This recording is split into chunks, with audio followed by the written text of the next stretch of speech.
So this is our house. This is Spike Lee on the front patio. And he is mowing down on all of my roses. This is Hanky, the donkey. Guess he's coming to join in the fun and destroy my wildlife.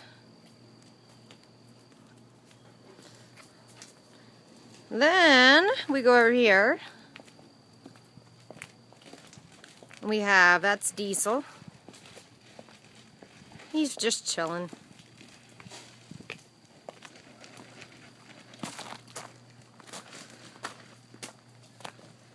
Then we have Lenny the alpaca.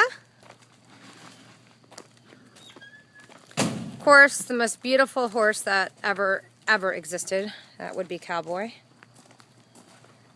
And then there's, I don't know what he is. I guess that's Sasquatch. He's the meanest one on the farm. Spike Lee. So, this is my house. A little different than most. Our animals just kind of roam free. They have a good life.